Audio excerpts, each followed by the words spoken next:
Со импровизиран напад на градот, огномет и пригодна културно-уметничка програма, синоќа во Прилеп започна одбележувањето на 11 октомври, денот на народното востание против фашистичкиот окупатор. 11 октомври, кој што е темелот на нашата државност, е голема гордост за прилепчани. Но помладата генерација сепак признава дека во училиштата се помалку учат за НОП.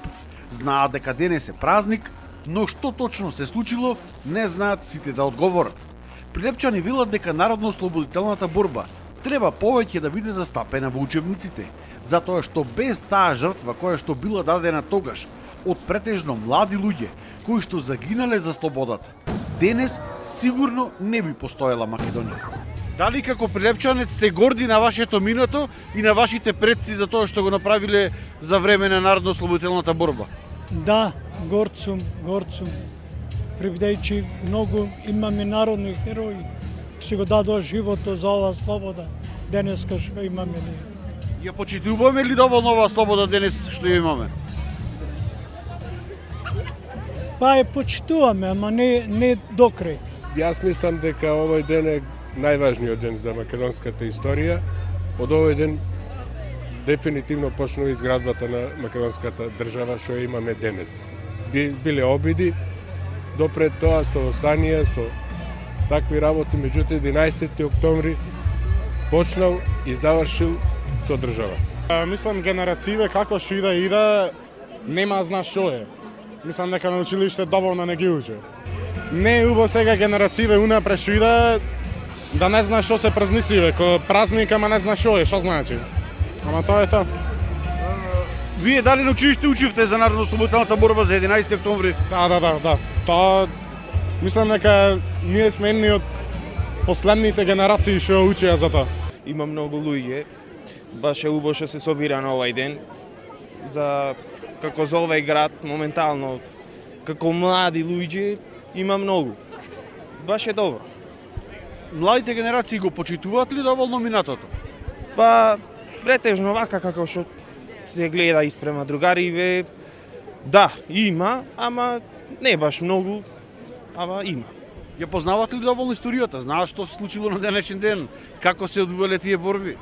Искрено, ја мислам дека послабо, сега гледа сите да си ја бркаат својата работа, секој гледа да изваи поиќе пари, да си го живее животот како што треба. Првата пушка во Прилеп и Куманово пукнала. Празникот 11 октомври го празнуваме. Еве вечерва спроти 11 октомври има огномет над градот Прилеп.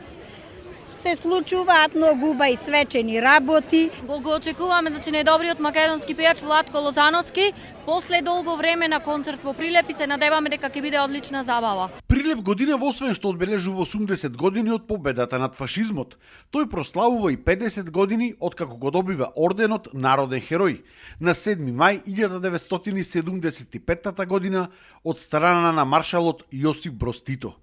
Куриозитет е тоа што само уште 7 други градови на ниво на тогашна Југославија го добиваат ова признание покрај Прилеп, а тоа се Љубљана, Загреб, Белград, Нови Сад, Приштина, Дарвар и Цетиње.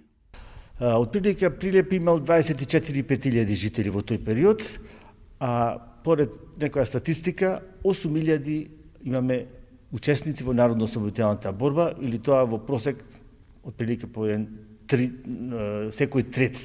Тоа е една фрапантна бројка која зборува за херојството, за ангажманот и за учеството на Прилеп и прилепчани во народно-ослободителната борба. Ако земеме во предвид дека од тие 8.000, 2.700 се со пушка во рака. 11 октомври имено е кулминација за создавањето на македонската држава како институционална држава по принципите на Француската револуција, односно се остварила вековната борба и идеалите на нашите револуционери како што се Гоце Делчев, Дамјан Груев, Пито Гули, Јане Сандански и така натака и така натака.